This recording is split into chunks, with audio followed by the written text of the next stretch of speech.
Bonjour avec vous Esma. Aujourd'hui on se retrouve dans une nouvelle vidéo. On va aborder le sujet de PI Planning. S'il vous plaît, si le sujet vous intéresse, si la chaîne vous intéresse, n'hésitez pas de liker la vidéo, de s'abonner à la chaîne. Comme ça YouTube peut proposer la chaîne à d'autres personnes et comme ça notre communauté va s'agrandir et on peut proposer d'autres vidéos. Merci beaucoup, à tout de suite. Là, maintenant, on va aborder le PI Planning, une fameuse réunion de 2 jours où tout le monde parle, pourquoi on fait safe, pourquoi on fait des réunions de 2 jours. Oh, maintenant, je vais vous détailler c'est quoi ce PI Planning et pourquoi on le fait. Déjà, PI Planning, c'est tout simplement un événement de planification, l'un des événements majeurs de la méthode SAFe. On peut dire si on ne fait pas du PI Planning, on ne fait pas du SAFe. Ce rendez-vous agit comme un marqueur temporel pour l'ensemble de l'organisation agile à l'échelle afin d'aligner les équipes et les parties prenantes sur une mission et sur une vision commune. Durant cet événement de préparation du programme Increment PI, tous les acteurs se réunissent, que ce soit les équipes IT, les acteurs métiers, les parties prenantes, les managers se réunissent pour examiner le backlog et partager une vision de l'avenir et planifier l'activité sur les mois à venir. C'est quoi en toute simplicité? Ce PI Planning, comme j'ai dit, on est plusieurs équipes. Chaque équipe, il doit réaliser, il doit créer par exemple, des nouvelles fonctionnalités, effectuer des changements. Et chaque équipe doit communiquer avec d'autres entités. C'est pour cela, dans ce PI Planning, on va faire le programme Increment. On va planifier le programme Increment. C'est quoi ce programme Increment? C'est tout ça. Le programme Increment, c'est le travail de toutes ces équipes. C'est le fruit de travail de toutes ces équipes. Il s'appelle le programme Increment. Et le planning, ça signifie qu'on va planifier ce programme Increment. Supposons-nous, on souhaite, comme plusieurs équipes, de réaliser un projet, on doit faire un point ensemble et parler des dépendances de chaque équipe, les points pour qu'on puisse réaliser ce produit. Bien sûr, on fait ce PI Planning pas chaque semaine parce que la durée de ce PI Planning c'est 2 jours. On le fait généralement chaque 10 semaines, on peut dire 3 mois. Après, on peut dire 4 sprints et un sprint d'amélioration. 5 sprints. Après, on fait, ou on peut dire 5 itérations et on fait à nouveau un nouveau PI Planning où on va évoquer qu'est-ce qu'on va faire dans les 5 prochaines itérations. Et bien sûr, ces itérations, s'ils sont de 2 semaines, on parle de 10 semaines. Généralement, on fait ça. On fait une itération de 2 semaines et chaque 10 semaines, on planifie un PI Planning qui nécessite une très bonne préparation parce que c'est comme on peut dire, c'est comme vous êtes en train de préparer une fête où vous devez inviter 125 personnes. Il faut avoir une bonne préparation. Quand j'ai dit ça, c'est pas expérience. Si c'est pas bien géré, si c'est pas bien planifié, c'est le grand bazar. Et aussi, il faut faire attention, il faut prendre en considération qu'actuellement, on travaille avec des entités qui travaillent dans un autre pays, des développeurs, par exemple en Inde, en Espagne, en Portugal.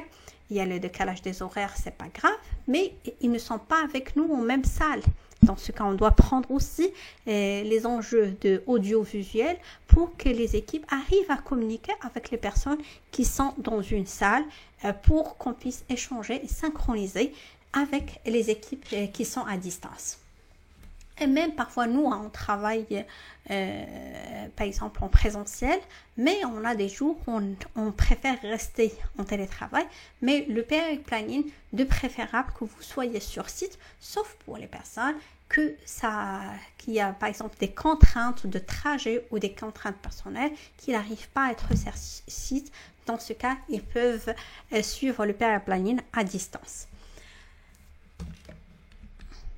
La planification de PI Planning est essentielle pour SAFe. Si vous ne le faites pas, vous ne faites pas SAFe. Lorsqu'on parle de l'avantage de cette cérémonie, c'est bien sûr la communication et la synchronisation, la collaboration avec l'ensemble des teams qu'on a. On a établi une communication en face à face entre tous les membres de l'équipe et les parties prenantes. Construire le réseau social dont dépend l'ART. L'ART, on peut dire, c'est c'est tout simplement Agile Release Train, mais vous pouvez dire ART, c'est train. Aligner le développement sur les objectifs commerciaux avec le contexte commercial, la vision et les objectifs de l'équipe et de l'ART de PAI. Identifier les dépendances et favoriser la collaboration entre les équipes et entre ART. Offrir la possibilité d'obtenir la juste dose d'architecture et des conseils sur l'expérience utilisateur Lean. Adapter la demande à la capacité et éliminer les excédents de travaux en cours, prise de décision rapide. Je vous recommande de respecter l'agenda de la durée de 2 jours préconisé par SAFe. Chaque étape est importante et vous conduira à vous poser les bonnes questions jusqu'à la restitution finale. À l'issue du 2e jour, vous nous apercevez rapidement que le temps employé à cet exercice est un excellent investissement pour tous. Parce qu'on constate qu'il y a plusieurs sociétés qui disent « à 2 jours, c'est beaucoup, il faut le faire dans une demi-journée ». Mais comment on va faire la synchronisation de plusieurs centaines de personnes en une demi-journée? Si on constate des obstacles, comment on va les gérer?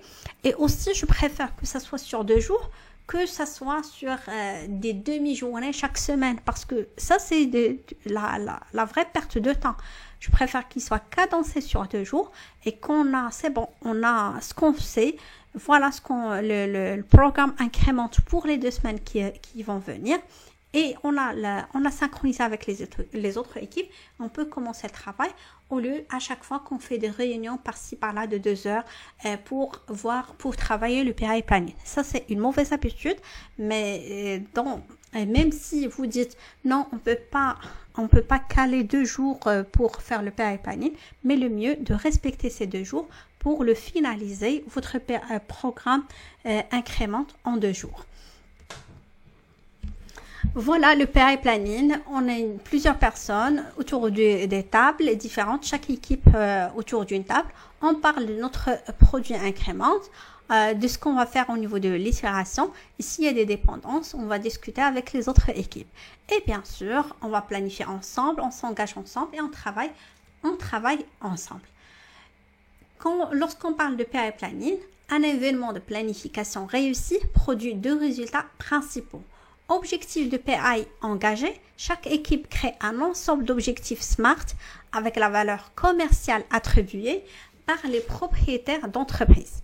On a aussi le tableau de planification ART, mise en évidence des dates de livraison des nouvelles fonctionnalités, des dépendances entre les fonctionnalités, entre les équipes et les étapes clés pertinentes. Aussi, on parle bien de la préparation de cette cérémonie. La planification du PI est un événement important qui nécessite la préparation, la coordination et la communication. Elle est facilitée par le RTE. Dans les rôles qu'on voit sur SAFe, je veux bien vous détailler le rôle de RTE. C'est Release Train Engineer. Bien sûr, on peut dire c'est comme le Scrum Master niveau 3 parce que c'est lui qui va communiquer avec le Scrum Master de chaque équipe. Et bien sûr, elle est facilitée par le RTE et les participants à l'événement, notamment le Business Owner, le Product Management, l'Agile Team, les architectes systèmes et solutions, l'équipe système et d'autres parties prenantes. Le RTE doit planifier toute la planification du PI, c'est-à-dire tout le PI planning à l'avance pour être bien préparé. Là, on parle que la préparation se fait par le RTE. Ça se peut qu'il soit en collaboration avec les Scrum Masters de chaque équipe. Une préparation est nécessaire dans 3 domaines majeurs. On a la préparation organisationnelle, préparation du contenu et préparation logistique. Pour que l'événement soit une réussite, une préparation est nécessaire dans 3 domaines majeurs, comme on vient de citer. Organisationnel, avant de planifier le produit incrémente, il faut que les participants, les parties prenantes et les propriétaires d'entreprise s'alignent sur la stratégie. Des rôles essentiels sont attribués pour attribuer cette question à l'avance, les organisateurs d'événements doivent toutefois tenir compte des éléments suivants. La portée et contexte de la planification, la portée du processus de planification, produits, systèmes, domaines technologiques, est-elle comprise? Savons-nous quelle équipe doivent planifier ensemble? Aussi, on doit faire l'alignement des activités. Existe-t-il un accord raisonnable sur les priorités entre les propriétaires d'entreprise? Aussi, avec une organisation avec les équipes agiles, avons-nous des équipes agiles? Est-il des membres d'équipes dédiées et un Scrum Master, un coach agile, un Product Owner identifié pour chaque équipe? En tant que RTE, je dois connaître le Scrum Master de chaque équipe, le PO de chaque équipe et aussi l'ensemble d'équipes. Lorsqu'on parle d'équipe Scrum, on a l'équipe de réalisation, le PO et le Scrum Master. Du coup, RTE est la première des choses, il doit identifier ça. C'est très simple au fur et à mesure lorsqu'on fait des PI planning et on doit savoir est-ce que vraiment il y a de dépendance entre plusieurs équipes et voilà. Par la suite, on va faire la préparation du contenu. La première préparation, c'était juste organisation. Qui va participer, pour quel rôle, avec qui je peux communiquer en cas de besoin. Voilà. Par la suite, on fait la préparation de contenu. Il est tout aussi important d'avoir une vision et un contexte afin que les bonnes parties prenantes puissent participer. Par conséquent, la planification du produit incrément doit inclure les éléments suivants. On doit le briefing exécutif, un briefing qui définit le contexte commercial actuel.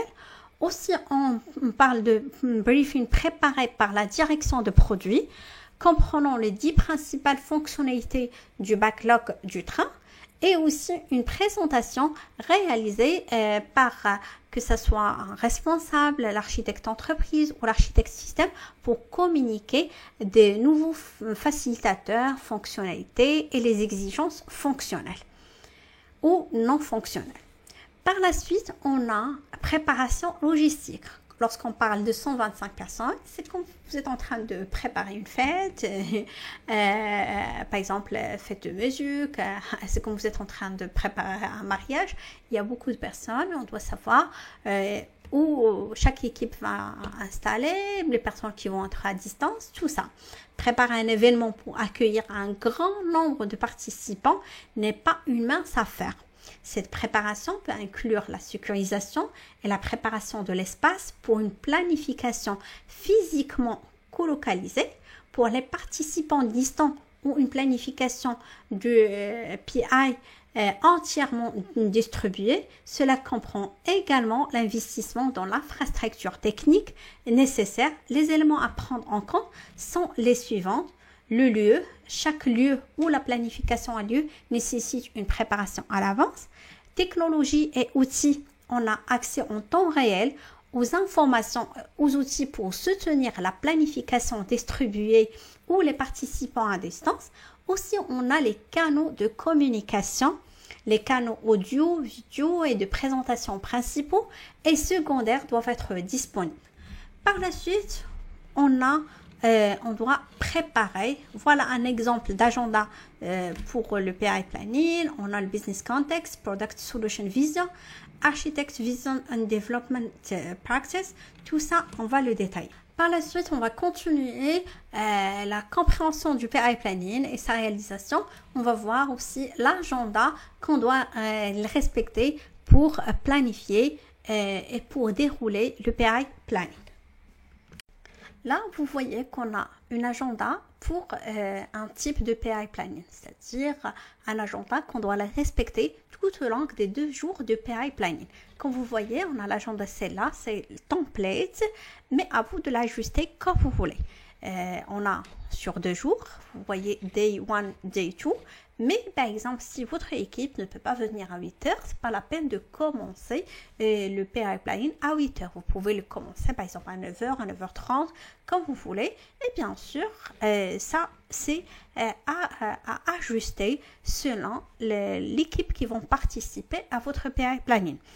Et bien sûr, il y a aussi des phases que vous pouvez soit réduire la durée ou avoir plus de temps selon la taille de votre entreprise, les points qu'il faut aborder.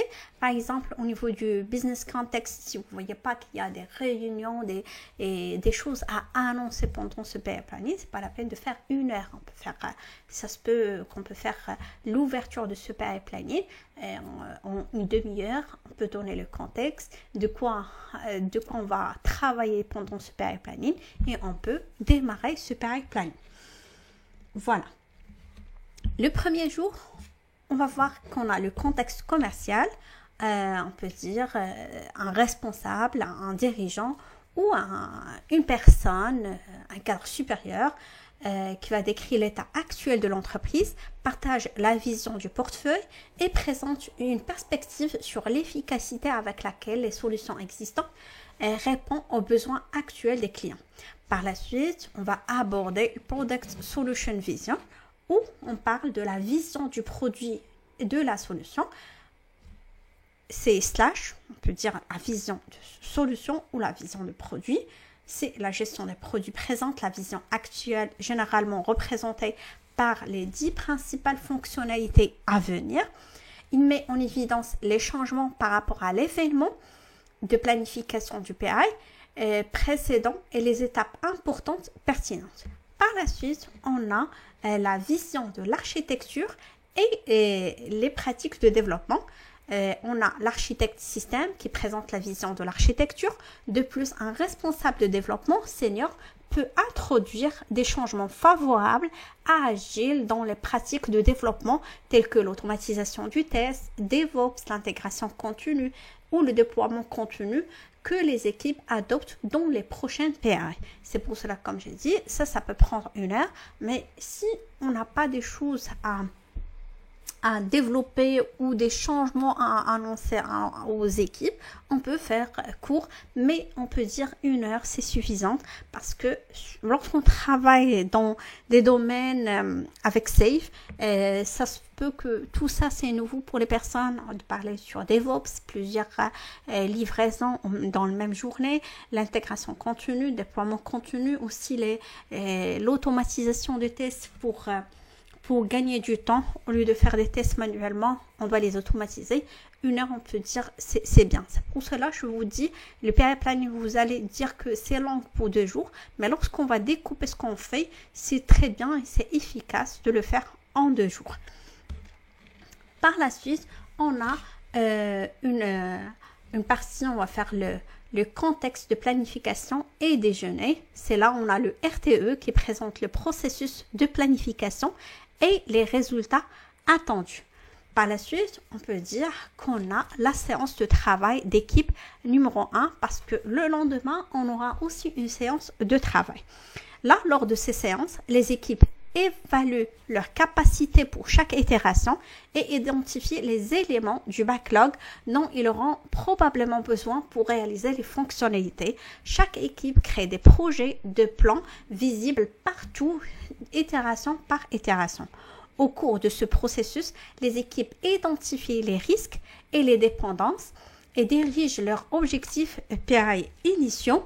Les objectifs PI incluent généralement des objectifs non engagés qui sont des objectifs intégrés au plan. Par exemple, des user stories qui ont été définis, incluses pour ces objectifs, mais qui ne sont pas engagés par l'équipe en raison de trop d'inconnus ou de risques. Les objectifs non engagés ne sont pas des choses supplémentaires à faire au cas où le temps le permette. Au contraire, il augmente la fiabilité du plan et donne la direction à un avertissement précoce en tout objectif que l'ART, le train, pourrait ne pas être en mesure de réaliser. Les équipes ajoutent également les fonctionnalités et les dépendances associées au tableau de planification de l'ART, comme vous voyez.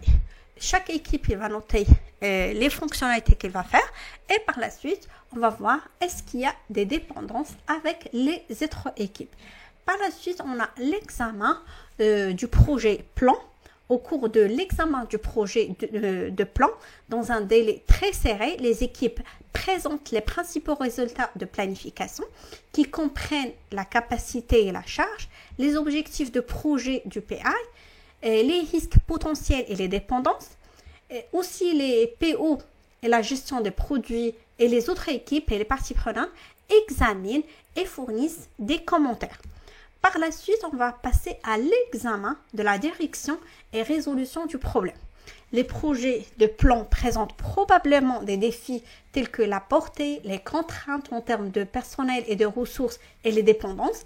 Au cours de la réunion de résolution de problèmes, la direction peut négocier des changements de portée et résoudre d'autres problèmes en acceptant divers ajustements de planification. La réunion de résolution de problèmes facilite et maintient les principales parties prenantes ensemble aussi longtemps que nécessaire pour prendre les décisions nécessaires à l'atteinte d'objectifs réalisables. Voilà. Là maintenant, si on voit notre planification, on a vu qu'on a fait le business context, aussi la vision de produit solution, aussi l'architecture vision and development practice, et aussi on a fait le planning context, le team breakouts, et maintenant on a fait le draft plan review. C'est là où on a fait l'examen de la direction et la résolution de problèmes. Par la suite aussi, on a le management review and problem solving, c'est-à-dire on va parler de tout ce qu'on a constaté, les dépendances entre les autres équipes et comment on va les gérer. Et par la suite, s'il y a des points à discuter, à changer, le RTE, les PO, ils vont voir avec le RTE et le RTE, il va essayer de trouver des solutions pour cela. Par la suite, on a le programme de deuxième jour, c'est ce qu'on va voir par la suite. Pour récapituler la première journée de PI Planning, on va avoir une personne de responsable, on peut dire que ce soit le CEO, le responsable de département, directeur de département, qui va faire des annoncements, il va annoncer que ce soit par rapport à la société ou même juste par rapport à notre projet. Par la suite, on va faire ça, c'est juste, on peut dire, l'ouverture de ce PI Planning. Par la suite, on va avoir une vision de notre produit et de notre solution concernant ce qu'on va réaliser au niveau de ce PI Planning. On peut aussi, par rapport au retour d'expérience, par rapport au PI Planning précédent. Et ici, de 10h à 11h30, on peut dire, les horaires, c'est pas respecté parce que, par exemple, ici en France, on peut dire c'est difficile quand on s'engage à 8h de commencer le PI Planning. En mon cas, c'est difficile. 8h, c'est juste, par exemple, de déposer les enfants à l'école. D'habitude, je commence mon travail à 9h. Ça, c'est habituellement. Mais si c'est exceptionnellement, on peut le faire. Mais je peux vous dire que comme la majorité des cas, ce sont des personnes qui ont des enfants, qui doivent les déposer à l'école avant qu'ils commencent, et avec le transport ici en Île-de-France, on peut dire que c'est difficile de commencer à 8h. Et comme nous, on préfère de donner tout ce qui est nécessaire pour que ce point se déroule correctement, dans ce cas, on commence, on peut dire, à 9h, voire à 9h30. Et normalement, il y a même des boîtes qui font soit que cette journée, on le passe, on fait du team building, et comme ça, on peut avoir des connaissances avec les autres équipes. On peut travailler, aussi on peut faire des activités en même temps et ça se passe très bien. Et aussi, on peut commencer la journée avec un petit déjeuner avec l'ensemble des équipes. Comme ça, je peux échanger avec d'autres entités, avec des équipes, avec des personnes des autres équipes que j'ai jamais eu l'occasion de parler avec eux. Ça, c'est sympa, mais aussi, ça doit être préparé à l'avance. Voilà. Comme je dis, vous pouvez commencer avec quand vous voulez, soit un petit déjeuner, soit directement vous commencez avec le sujet. Par la suite, on a une vision sur notre produit et sur le sujet.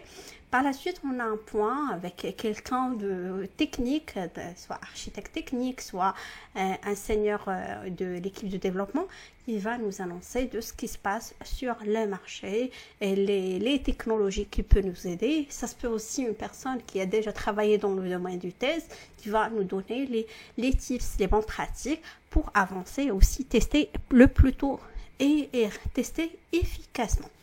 Par la suite, on va parler du planning, contexte et aussi la pause déj. Après, on va faire le team breakout. C'est là où notre équipe il va avoir les points sur lesquels on va travailler tout au long de ces prochaines itérations. Comme on a dit, le PI planning, c'est comme on est en train de planifier les 10 semaines à venir. Et là, on va voir qu'est-ce que notre équipe va travailler pendant ces 10 semaines à venir. Et par la suite, on va voir les dépendances avec les autres équipes. Et c'est là on va noter nos dépendances et on va essayer de voir avec les autres équipes comment on va gérer ces dépendances. Est-ce que c'est possible de réaliser la fonctionnalité X avant qu'on traite la fonctionnalité Y? Comment on peut faire ça? On note tout ça, on note aussi les risques, les objectifs de ce PI et il y a une discussion. Si on constate qu'il y a des difficultés, notre PO, il va discuter avec le RTE. Le RTE, comme on a dit, c'est Release Train Engineer, c'est lui qui s'occupe, on peut dire, c'est le responsable. C'est pas officiellement, c'est pas le responsable des PO et des Scrum Masters, mais on peut dire c'est juste un Scrum Master de niveau, on peut dire un niveau 3 parce que il pilote plusieurs, on a plusieurs équipes. Et on a en haut un RTE, chaque équipe avec un Scrum Master, un Product Owner et l'équipe de réalisation. Et on a le RTE qui va gérer tout ce PI planning et qui va gérer la communication de tous les Scrum Masters et les PO. Voilà. Par la suite, on va faire tout ce qu'on appelle, par exemple, l'examen du projet plan. Et par la suite, on aura l'examen de la direction et résolution de problèmes. Voilà. C'est bon, on a terminé la première journée. Là, maintenant, on va attaquer la deuxième journée. Comme vous voyez aussi, on a un team breakouts parce qu'on va continuer ce qu'on a commencé la première journée. Mais bien sûr, la deuxième journée commence par planning ajustement, c'est-à-dire l'ajustement de planification. Le lendemain, l'événement commence avec la présentation par la direction des modifications apportées au périmètre de planification, aux personnes et aux ressources. Par la suite, on a séance de travail en équipe numéro 2. Comme on a vu, on a déjà travaillé hier avec l'équipe et le lendemain, on va faire la même chose. Les équipes continuent de planifier et procéder aux ajustements appropriés. Ils finalisent leur objectif pour le PI auquel les PO attribuent une valeur commerciale. Et là, vous voyez que on va parler des objectifs. Et on va essayer de noter des points pour chaque objectif.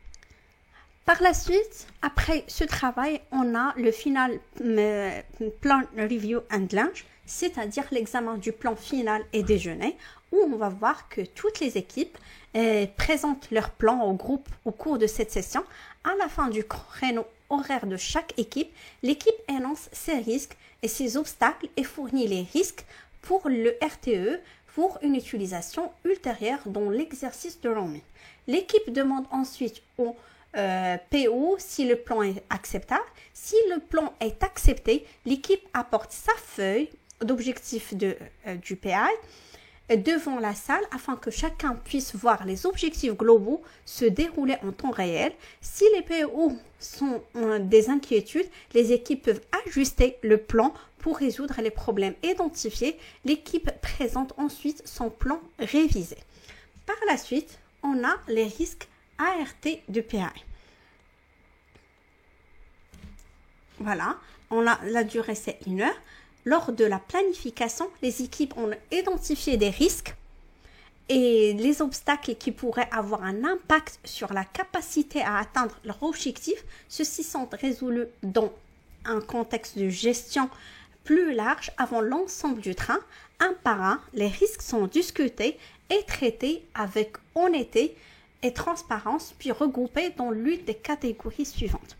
On peut avoir qu'on a 4 catégories du risque, soit qu'on a qui sont resolved, c'est-à-dire résolus. Les équipes conviennent que le risque n'est pas une préoccupation. On a aussi c'est-à-dire accepté. On peut dire c'est pas accepté, mais on peut dire c'est bon. On a dit que quelqu'un dans le train est propriétaire du risque car il ne peut pas être traité lors du PI.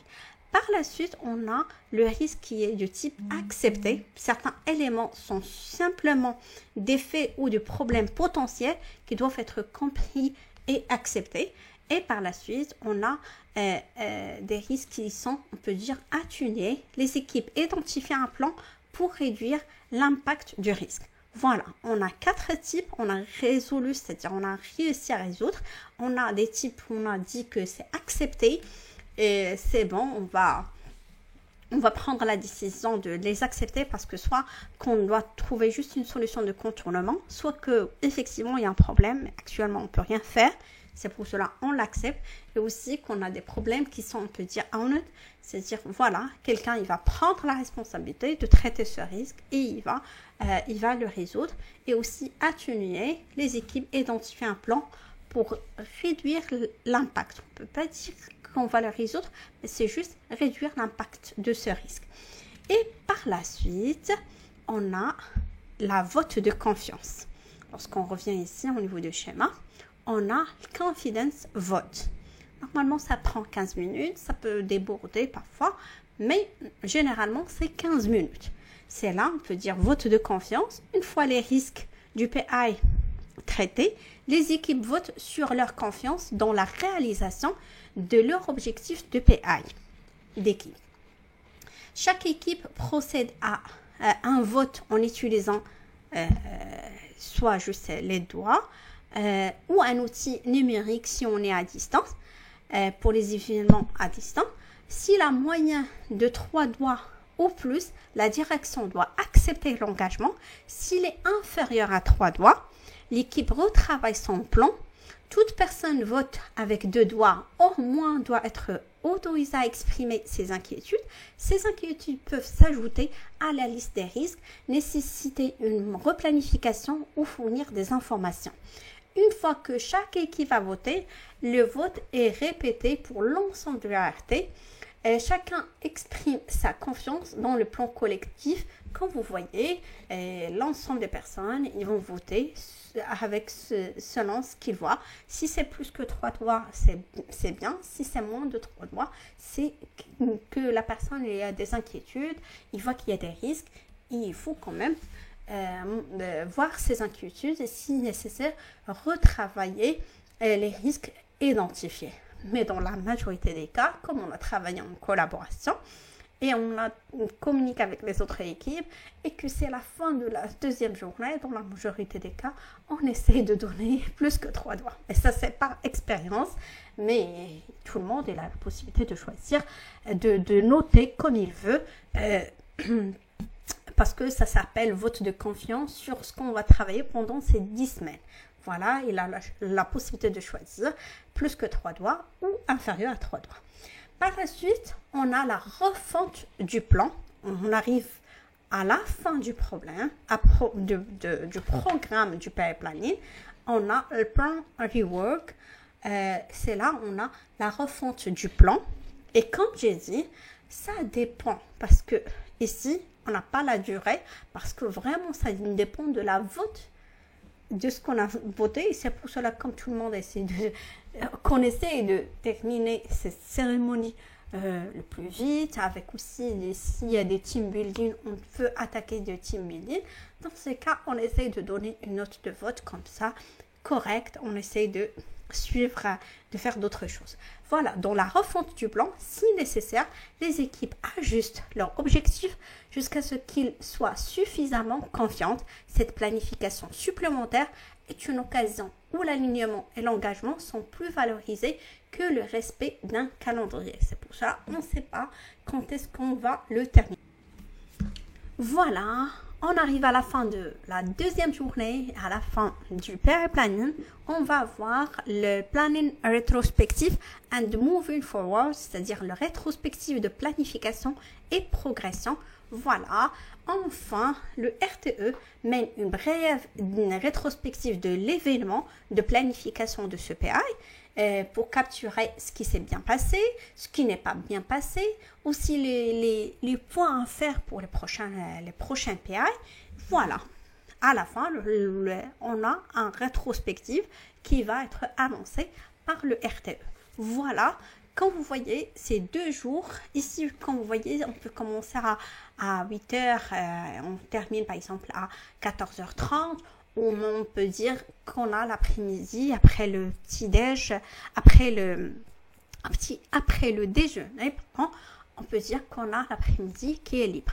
Dans ce cas, il y a pas mal de boîtes qui préfèrent que chaque 3 mois, lorsqu'on prépare le PI Planning, on fait du team building, on va travailler avec, on peut faire des jeux, des actions, des activités avec l'ensemble d'équipe. Comme ça, on aura la possibilité de communiquer efficacement avec les autres personnes, parce que comme on a joué ensemble, on a pu parler, on a déjà passé 2 déjeuners ensemble, plus la première journée, on a eu le petit déjeuner, ou si la deuxième journée, ça se peut qu'on a le petit déjeuner où on va attaquer le travail directement. Du coup, on a eu pas mal de temps pour échanger avec l'ensemble d'équipe. Et ça, c'est très bien parce que parfois, on a du mal à demander une information ou de l'aide auprès du personne qu'on n'a jamais parlé avec eux. Si on a déjà travaillé avec eux, on a eu la possibilité de faire des pauses café et même de faire du team building ensemble, ça vraiment, ça casse le mur et on peut demander l'information, demander des avancements, partager des informations pour l'avancement du projet et ça, c'est vraiment très bien. Pour vous dire, le PI Planning, lorsqu'on le parle, sans participant, on peut dire c'est 2 jours, c'est très long, c'est pas bien, c'est une perte de temps pour 125 personnes. Mais lorsqu'on va voir ce qu'on peut faire, si on fait un PI Planning efficace, c'est vraiment on gagne du temps pour les prochains sprints. Parce que chaque personne, il sait qu'est-ce qu'il va faire dans les prochains sprints.